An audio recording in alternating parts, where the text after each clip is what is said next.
very well last year. Can they get themselves together and find some synergy? We'll find out right now as we hit pick and ban for game number 1. Hanwha versus SKT. SKT on our blue side to start things off. We'll see what they're going to be banning. It is going to be the Lissandra as the lights finally get turned on the Champs League. Yep. And that's interesting. Faker definitely capable of playing Lissandra, and she is a champion that I know a lot of teams personally hate right now because of how safe she is. She is an answer to a lot of the meta champions, and she's quite obnoxious.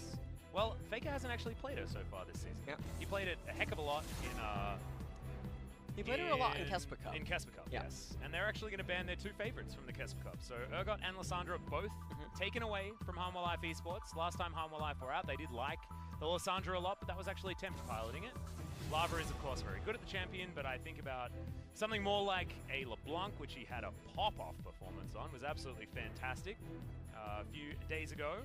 But the Cassiopeia and the Lucian both taken away here. Right. Some standard red side stuff already happening as SKT, no one looking at the Aatrox just yet. Is he going to finally slip through the draft? Stop. Thresh now being banned away by SKT, targeting Key. Yep, and the last ban to come in here from Hanwha Life, and the Akali is certainly standing out. We know how much Faker plays it in solo queue. Of course, Khan can play that one as well. So a frightening proposition to leave the Akali available, and what do they snap away? I mean, things like the Scion, Vital on the top side. We know that Hanwha like to team fight, and who's better than the train driver in order to get that one happening, and they are going to make the trade. So Tom Kench taken away from Mata, and SKT have Akali to find, and they find her, and lock her in straight away for Faker most likely.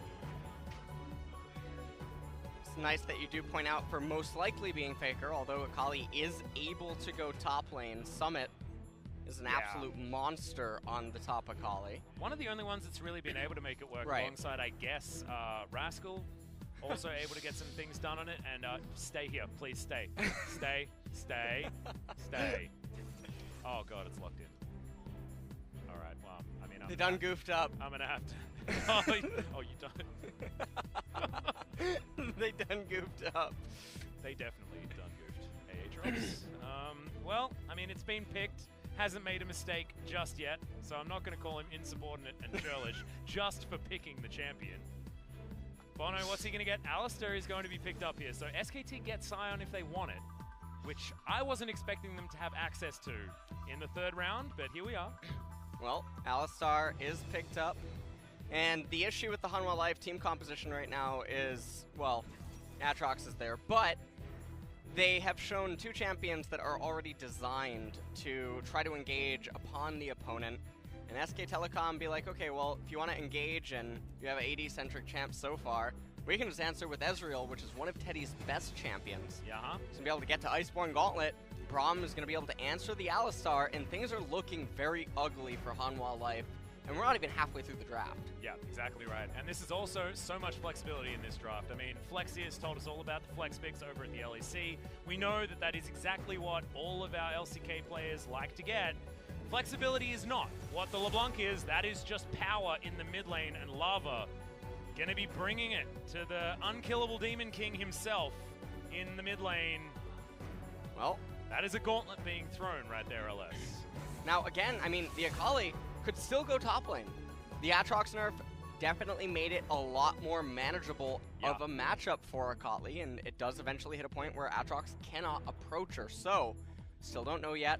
Hanwha Life now banning the Rise. That is another champion that does manhandle Aatrox, and if they're banning the Rise, it probably means that they might also ban a Victor, because Victor is also quite okay into the Aatrox, and he can even still go mid here as well. Has been a pick for Khan as well a lot, is the Victor. He's jumped back on it. You saw in the limited highlights that we actually had available at the SKT Griffin series. It was his Victor that was up there on the top side of the map, so I'm glad that you brought that one up as well. I haven't actually been all that impressed by Khan's Victor. I like him more on Brawly champions and things like the Jace. Just taking away power picks, I guess, from SKT. I guess you ban Vayne here, or because they're banning Kai'Sa. And no junglers have been hit at all. Yeah. There is the entire jungle pool available, apart from Aatrox. Well, there's too many junglers that are online. Okay, well. Not anymore. There's an Olaf missing. All right, well, Olaf yes, he does fit into the super aggro, smork type team composition that Hanwha Live Esports has been drafting thus far. But when you already have an Ezreal and a Braum, yes, Olaf's going to be impervious to the CC during his ultimate. It's very easy to kite backwards when you're the blue team, and so I do think that ban allocation a little bit. So Alistair's special delivery coming in here for Hanwha Live Esports. Songy going to be heading back to that one. That's a Galio. Oh god, stay, stay. You promised me good League of Legends. Hey, it hasn't been bad yet. It's just that the draft is questionable when you know, taken at what your expectation level is at. Okay, so it might be that Faker's going to pilot this so beautifully, it's going to make you cry. But Clid, he can certainly play the Lee Sin to that level, so we'll see whether he can actually get things done that they need to. As now we're going to work out whether or not Bono is going to be on the Aatrox, as Hanwha Live Esports are going to let us know their composition. Taking some time here, 10 seconds to go. Key, what is it going to be? That is going to be the Akali on the top side of the map, like you were talking about before, and the Nocturne's going to be locked in. So into the Aatrox is the Akali, exactly what you were talking about. And look, I was personally thinking that Aatrox would have been a better fit for the jungle because the issues that he has with the fact that Umbral Dash doesn't get the charge at level 2 and things like that, like, you may as well take it to the jungle where it doesn't matter. But Nocturne's going to be picked up. The Nocturne does block out Galio's ability to ultimate while the Paranoia is active, but it looks like Galio's actually going top lane. Wow, okay. That's Battle of the Bads in top between Aatrox versus... Oh, no. Switch back. Right at the last second. Okay. Yep, that'll get you. And one thing we didn't actually talk about was the fact that Nocturne was available and Clid locked in the Lee Sin. So going back to Comfort instead of going back to the I want to ruin Callista's day every day of the week type move. Yep. And also triple teleport for SKT. Yeah. Well, Teddy, of course, does want to be taking that one on the Ezreal, and we saw Ruler's Ezreal just get completely smashed in the last lane that we saw it at, and Deft, he did the same thing. Ezreal's haven't been having a great day in the laning phase so far, but Braum might help this one out, and we know Marta's Braum, he likes to get in amongst it. He likes to create highlight videos of himself back when he was in China. That one's a real fun one, but he wins more than he loses. That is definitely true on this champion. As these are your team compositions, and LS, I know you've got some question marks as to which champions have been picked up, but who are you actually favoring as far as how these champs work on paper together up against their opponents? Let me answer that as soon as we're in game. All right. I gotta take it all in. I gotta digest this. All right. Well, I'll give you a moment as the fans are going to start cheering.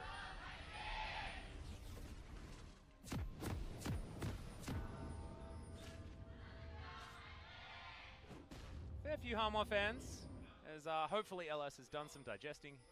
Just to let you guys know, I know we're not on screen anymore, so I will need to keep you updated. LS is still here. We're fine. Involuntarily. All right. Oh, man. Oh, God.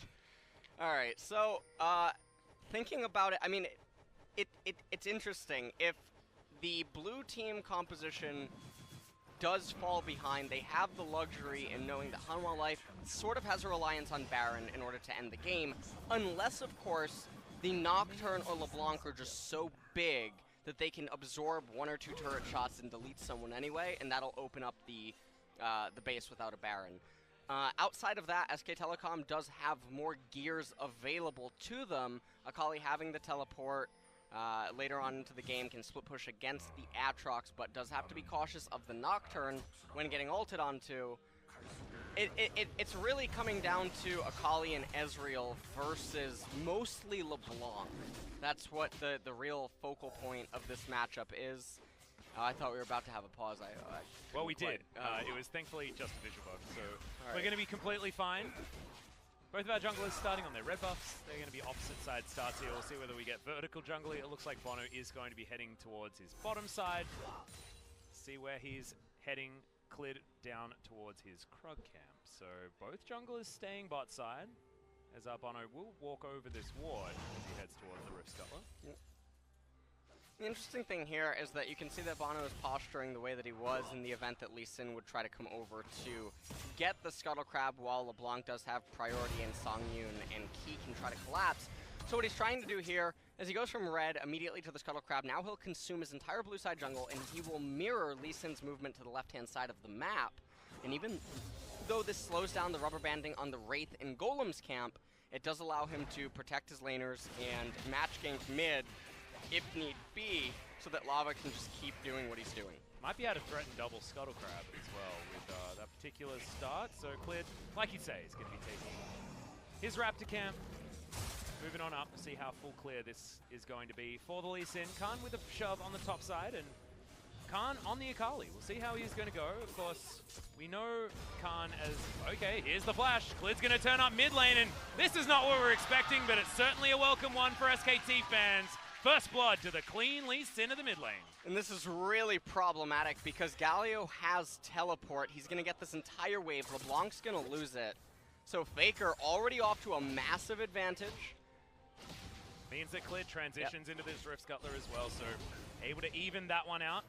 Able to take another quick look at this.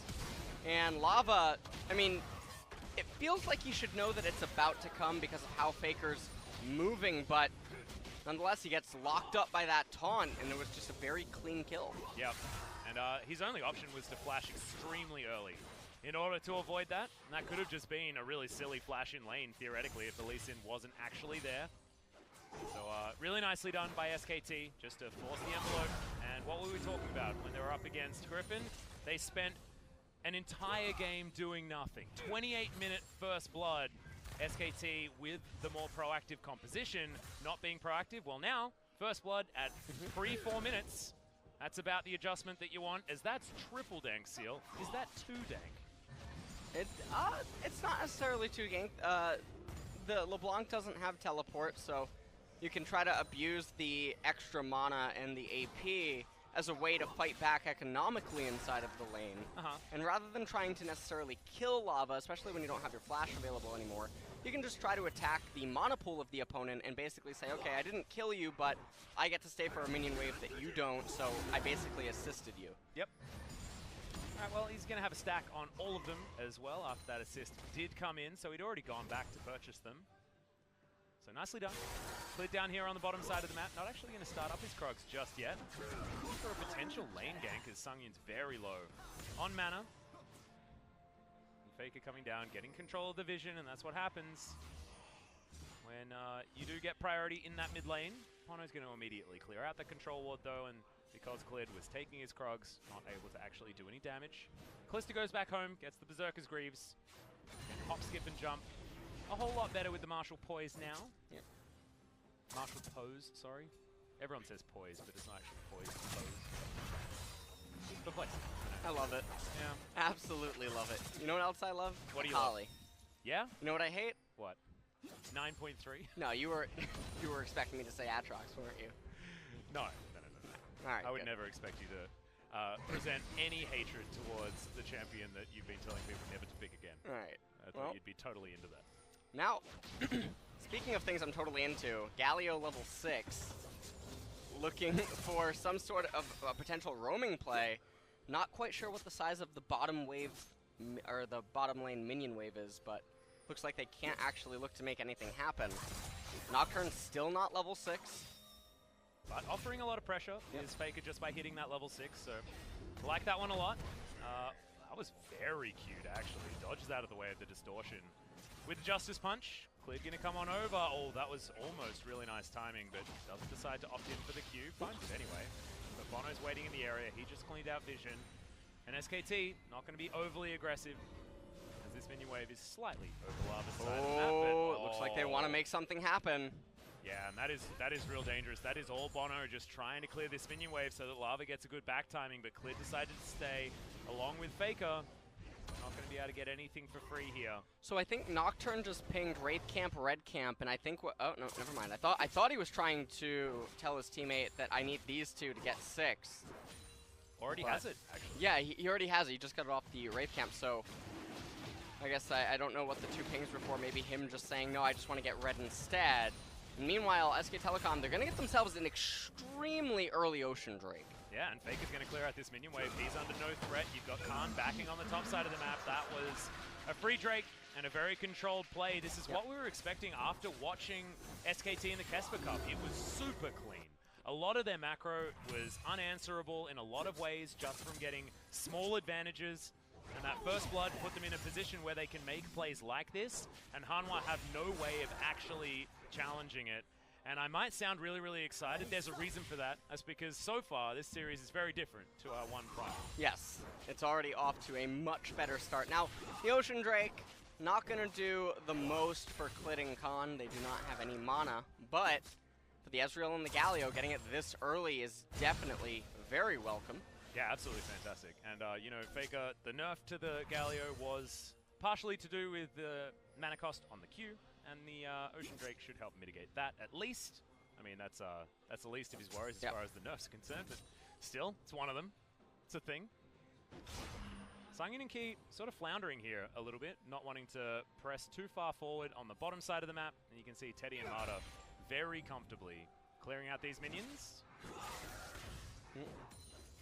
Sangyun doesn't want to be taking too many of those for free. You can see Teddy's gone for, I want to have the best laning phase possible, delaying the tier to finish his Sheen. See where Teddy's going to go as far as his Ezreal build is concerned. He might be going to Trinity Force again. He is one of our Ezreals that likes it a little bit more than others. Or today, earlier. A lot of Iceborne Gauntlet. Is that True Shot Barrage? Half of Key's health bar. Yep. Well, speaking about the differences between Iceborne and Trinity Force, the Nocturne, the Callista, and the Aatrox, they definitely want to be kiting in. They're all short range, so the Iceborne Gauntlet does help out immensely against those types of champions. And if you can provide slows and CCs for the Akali, definitely helps out. So I'd actually be pretty surprised to see if he goes Trinity Force in this particular game. As meanwhile, Bono... looking for that first paranoia. Yep. He's in position for it. There's Sangyun and Key just eating some damage, wanting to try and make some space for a play here, but Teddy not going too far forward, getting free Mystic shots where he can find them. And no dice. And a little bit of poor orchestrating there. That's a lot of vision. As the Mountain Drake still has 2.5 minutes. Certainly, Hanwha Esports are going to have priority on that area given the vision that they have available to themselves, but it looks like SKT aren't going to put up anything just yet because they don't need vision of that area at the moment. Nothing to worry about. And this yeah, every lane is a gentleman's agreement. Look at the CS across the board with the exception of in jungle. Yeah, and it's been the least in power farming, and often in these scenarios you see the Nocturne with a slight advantage. But Clid, because he got that first blood, he's accelerated in the items, he's got Ninja Tabi and his Warrior Enchant, and the Chilling Smite as well, going for a little bit more utility now that Skirmisher Saber has been hit just a little bit with the nerf bat. He's now going to make his way down towards the bottom side, make it 2 for 2 as far as these ganks. Marta and Teddy clear out the control ward, and the Lee Sin is going to continue to go unseen on the bottom side. Oh, it's the dream, isn't it? You don't have... Okay, there's the kickback. Sangyun, special delivery, but it's a miss on the ultimate. Doesn't even matter. Marta just dives on forward. And now we'll take some turret plates as well. Thank you very much. Yeah, and I really like that. The True Shot Barrage is actually really deceptive because you wouldn't imagine that Ezreal would just cast it arbitrarily if a gank was about to unfold. And then Sangyun just walks a little bit too far forward and Clid tells him to straighten up. Yep. And gets the flash kick. Not anything that Sangyun could do to that one. And Clid just demonstrating he doesn't need a Nocturne to pick on a Callista. Yep. So, thus far, SK Telecom, and we can just see it one more time. They clear out the vision. Mata backs up, channels a recall as Ezreal channels the True Shot Barrage, and then very easy Insect performed there right by Clid. They pick themselves up a kill and a turret plate, so the bottom lane for SKT, getting the ball rolling for Teddy. Yeah, and Faker still has all of his dank seals. Proto Belt now completed, though, for this Galio. Ahead by a few CS in the mid lane, but going farm to farm is exactly what you want to do against the LeBlanc, who wants to get things going, wants to start getting kills, and wants to dance around the map in the mid game at this point, catch people out, land the chains, and set up kills for Bono to augment. It's just straight up not what, it's just not what's happening this game, because Hanwha Life Esports are just that little bit too far behind to make aggressive moves like that. And there is the Trinity Force completed for the Ezreal.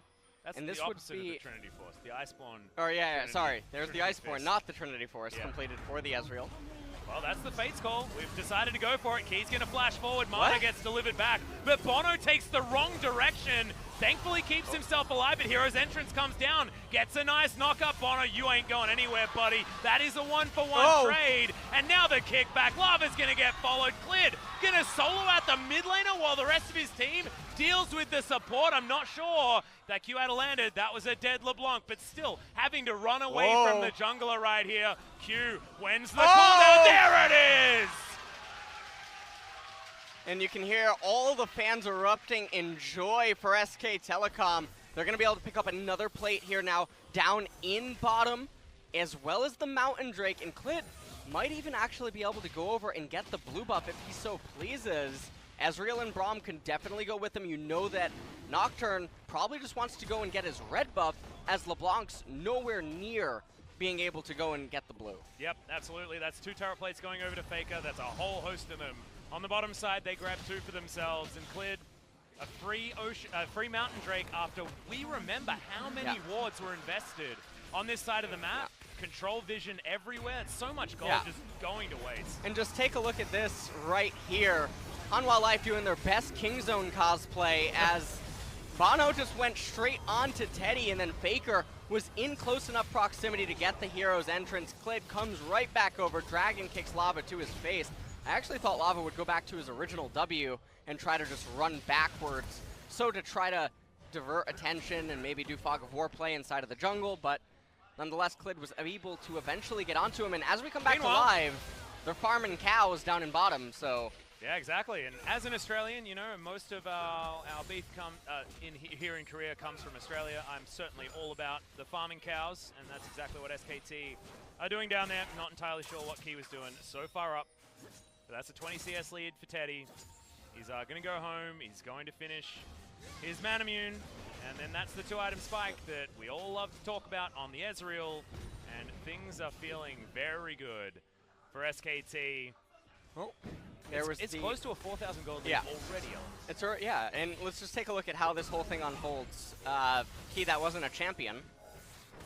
Well, Braum, pretty cool champion sometimes. And that's just an ult, an ignite, a Q, and he's dead. Yeah. Wow. It's pretty clean, actually, by SK, as it all turns out.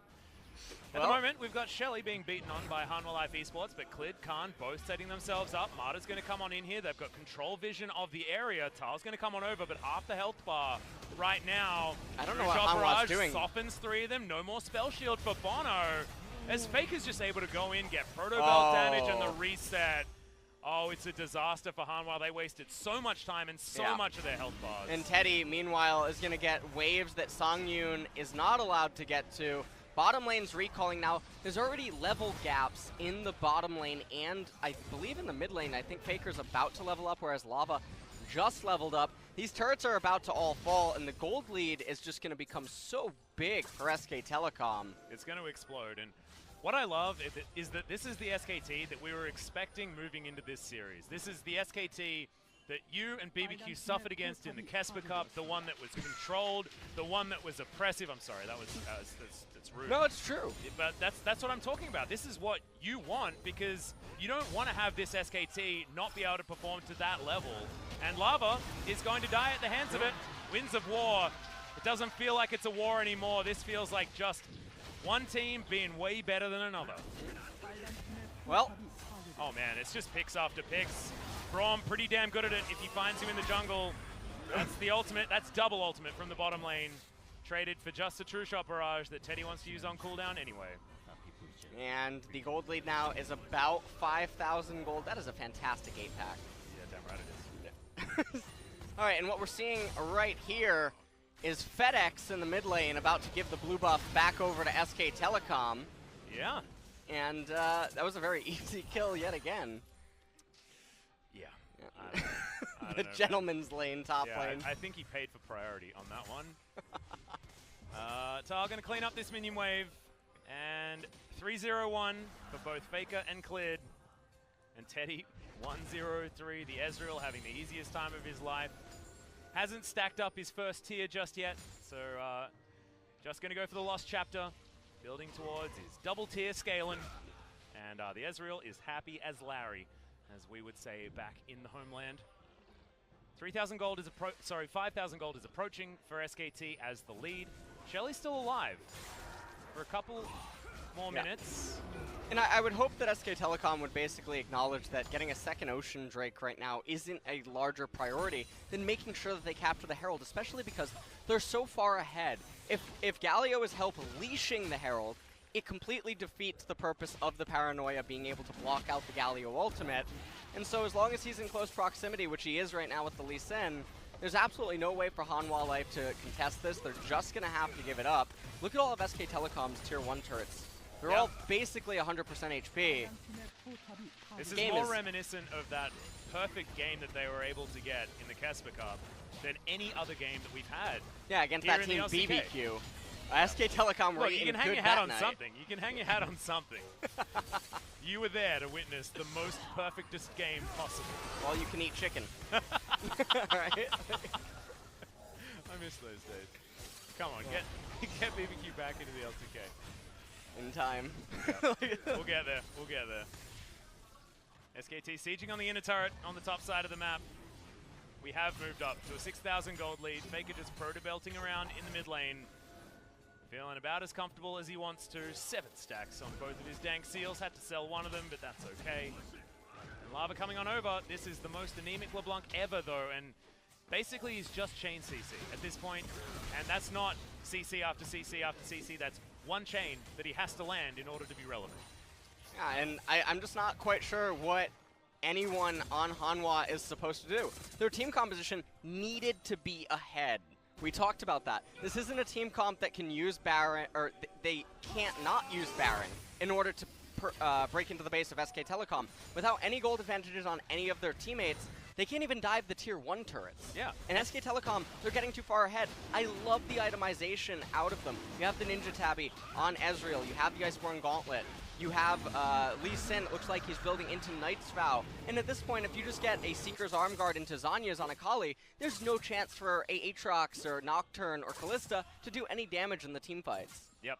It's just impossible. And I just want to sort of back up the drafting of Hanwha just a little bit, just to talk about, like, at the moment, it looks like this draft was just silly, right?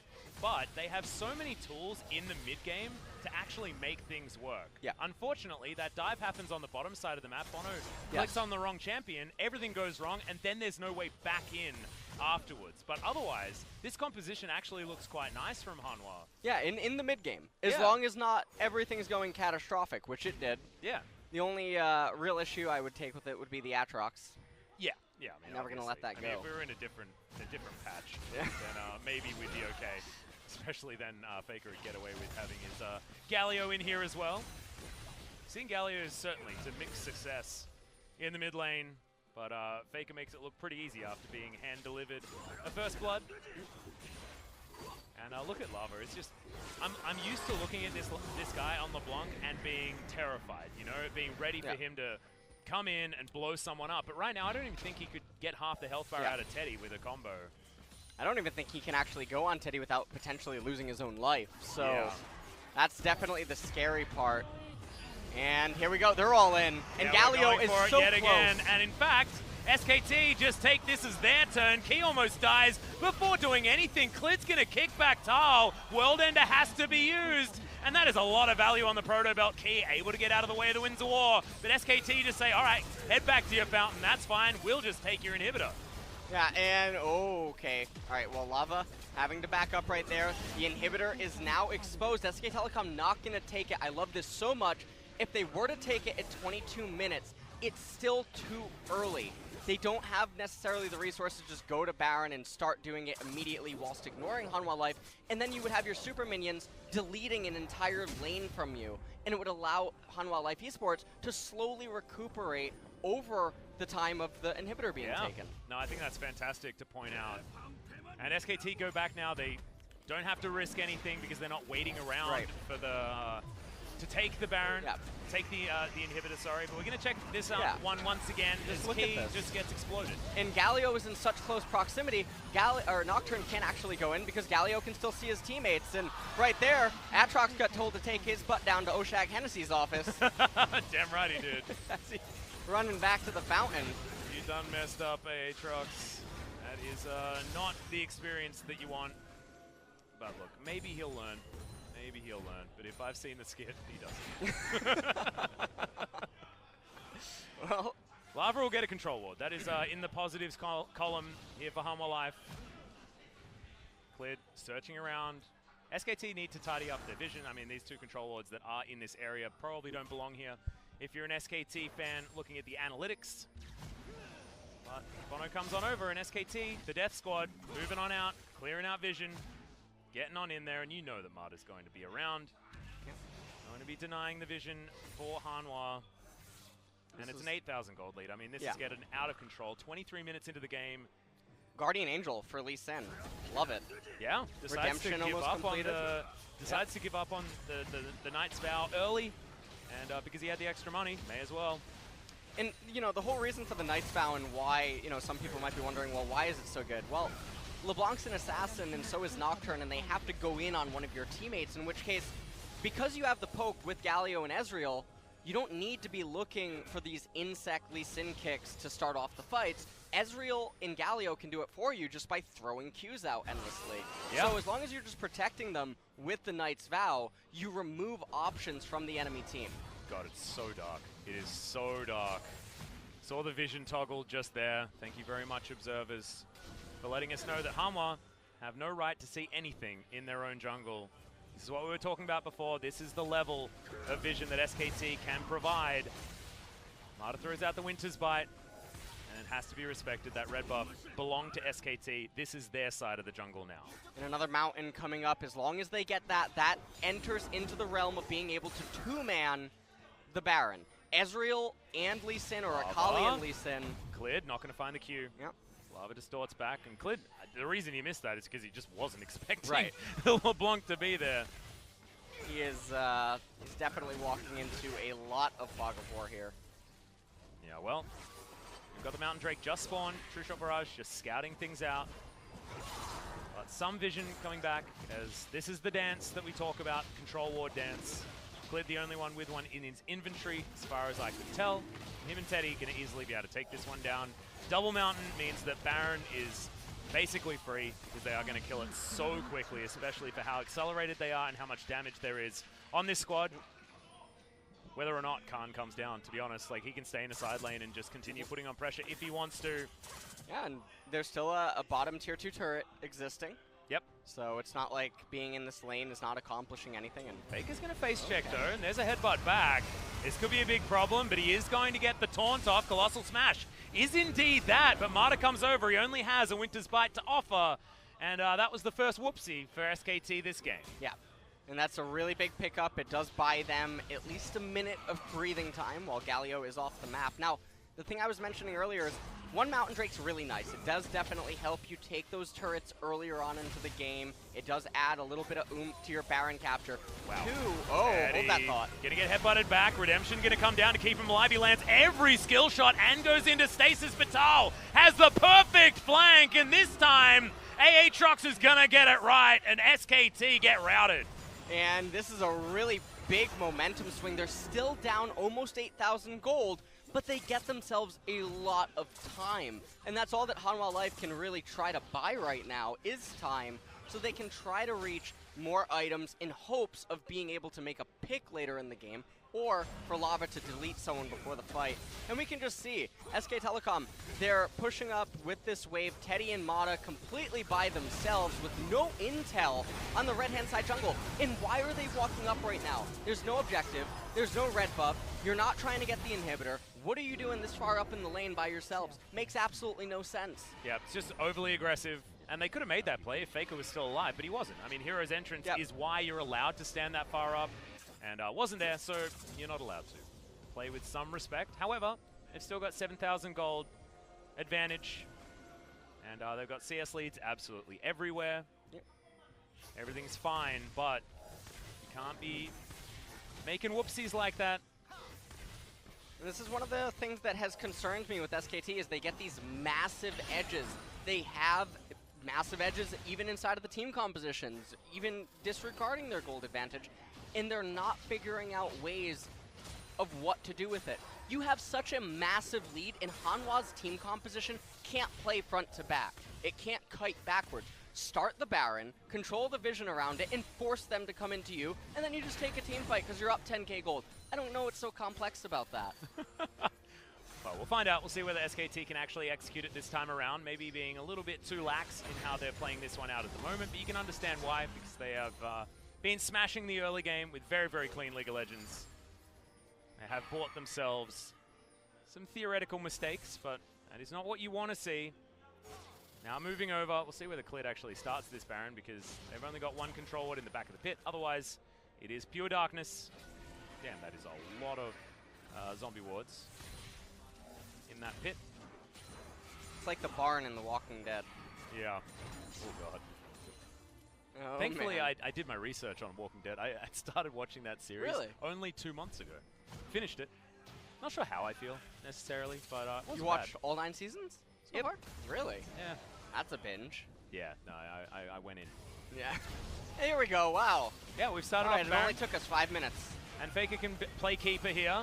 All right. Not sure whether the vision is going to be available. Teleport from Akali very early as they dive into the pit, trying to make it a 50-50, but that ain't one of them. As the Guardian Angel gets popped instantly. They had to go for it, but it didn't work. All right, and now with the Baron, this is very easy to be the Doom push. No wave clear on the side of Hanwha Life Esports. Nocturne still down for another 30 seconds. They're Fnatic brushing without sweeping. That's the flash forward.